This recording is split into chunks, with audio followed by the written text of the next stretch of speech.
Bab 9. Sesampainya di rumah, Rido yang sedang mabuk segera melangkahkan kaki menuju kamar dengan sempoyongan, diiringi Asma yang mengekor di belakangnya. Ketika pintu kamar terbuka, tujuan utama Rido adalah membaringkan diri di tempat peraduan yang super besar dan empuk. La mulai meracau memanggil nama gadis impiannya dari dulu hingga sekarang. Asma, kamu di mana? Lirihnya. Sontak, Asma terkejut saat mendengar ucapan dari suaminya. Mas, apakah kamu masih mencintai Asma yang dulu? Dan kalaupun kamu tahu bahwa akulah Asma yang kau cari, Asma dengan penampilan yang berbeda, apakah kamu bisa menerimaku? Ucap Asma dalam hatinya. Kemudian, Asma beranjak pergi meninggalkan Rido yang tertidur pulas. La mengambil majalah Muslimah dan membawanya ke balkon kamar. Sudah lama Asma tak membuka majalah-majalah itu. La lebih suka membaca koran untuk mencari informasi seiring berkembangnya zaman. Sudah beberapa jam Asma berada di balkon, tak lupa ia juga mulai mengulang hafalannya, karena itu adalah kegiatan utama di waktu senggangnya. Di dalam kamar, terlihat Rido yang sudah mulai sadar dari pengaruh alkohol yang diteguknya. La duduk di tepi ranjang, rahangnya gemerutuk, tangannya mengepal, dan wajahnya memerah pertanda sedang menahan amarah. Rido membuka kancing baju paling atas, ia melangkah mencari Asma.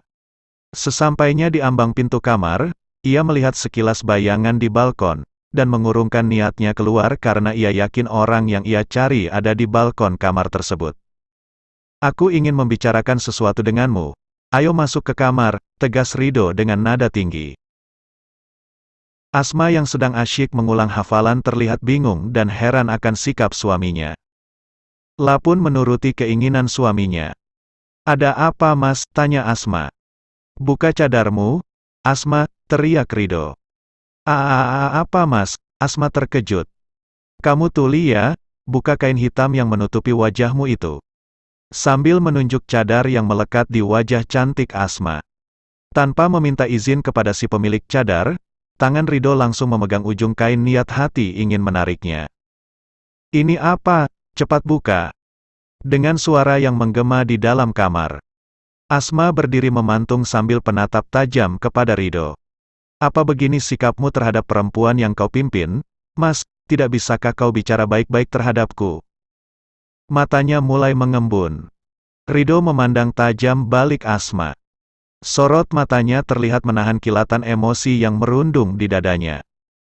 Kau adalah istriku, jadi terserahku memperlakukanmu seperti apa. Apapun yang kuperintahkan kamu harus menurut. Jadi jangan berani melawan. Rido mulai tak bisa mengendalikan emosinya. Asma memejamkan mata sejenak. Ia mengelus dada sambil mengucap istighfar di dalam hati dari balik himar panjangnya. La mencoba mengatur degup jantungnya yang mulai tak beraturan karena terpancing amarah. Aku memang istrimu, Mas. Perintahmu adalah kewajiban bagiku. Tapi maaf, aku tetap teguh pada pendirianku, memakai himar panjang dan juga cadarku. Sebelum Mas mau menerimaku apa adanya, aku tidak akan melepas cadarku, dan ini adalah janjiku, Mas.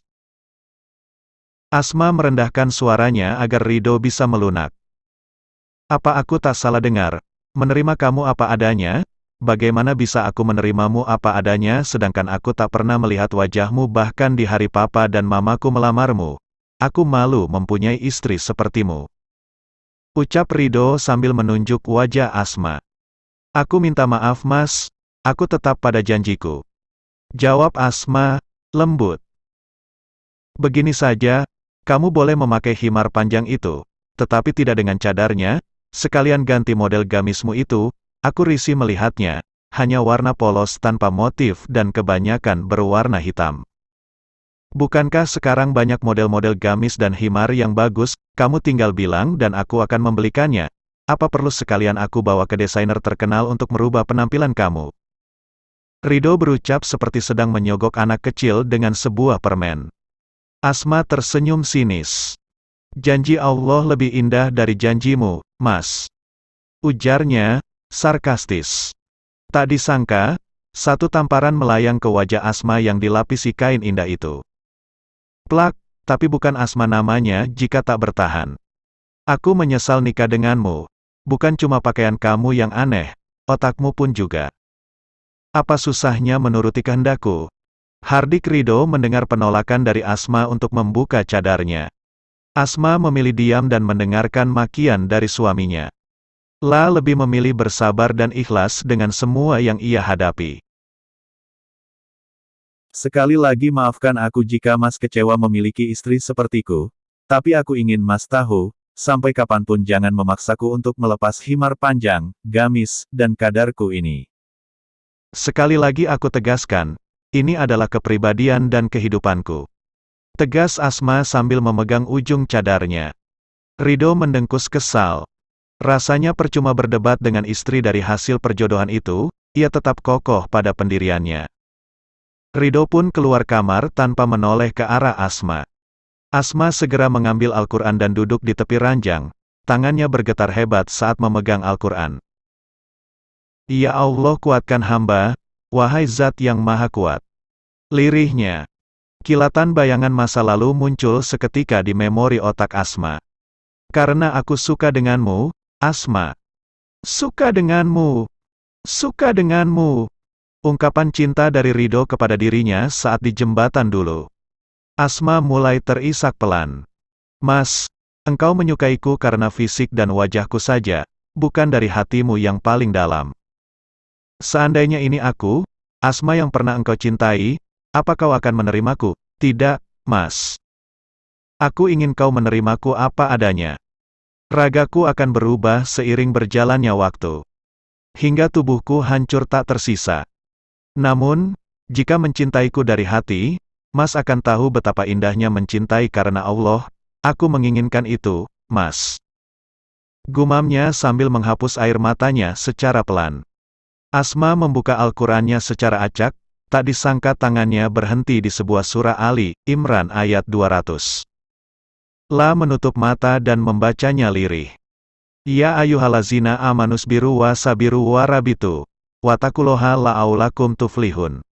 Artinya, hai orang-orang yang beriman, bersabarlah kamu dan kuatkanlah kesabaranmu dan tetaplah bersiap siaga di perbatasan negerimu, dan bertakwalah kepada Allah, supaya kamu beruntung.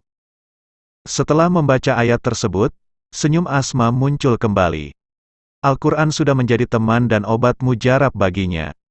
Keesokan paginya, setelah melaksanakan salat subuh, Asma melangkahkan kaki menuju dapur, dan Ridho sedang bersiap berangkat ke kantor. Tak disangka, Nyonya sangat pandai memasak, puji Bi Imah. Ini makanan favorit keluargaku dulu Bi, ikan bumbu merah pedas. Jawab Asma sambil tersenyum. Ini brokoli kan Nyonya?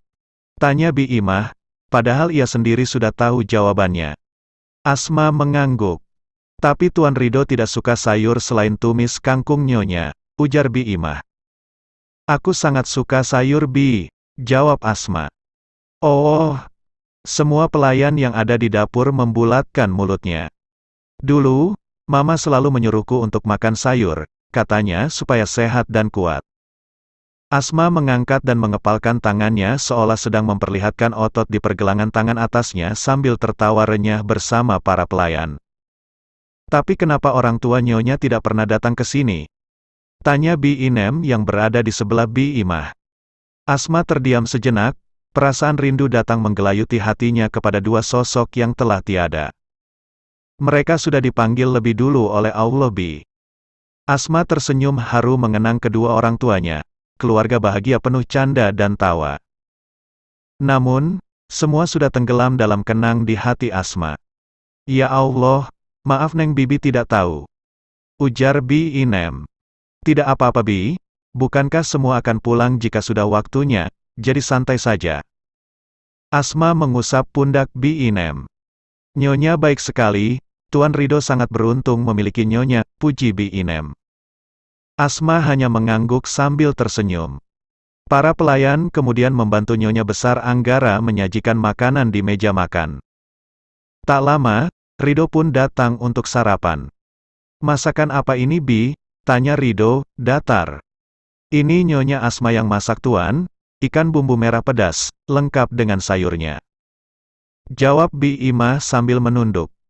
Ridho mengambil sendok dan mencicipi sedikit masakan yang Asma buat. Rasanya lumayan enak. Ucapnya dengan ekspresi datar. Asma tersenyum dari balik cadarnya, ia berdiri di samping Ridho seraya menyendokkan nasi ke dalam piring. Hati Ridho yang dingin seperti gunung es mulai mencair.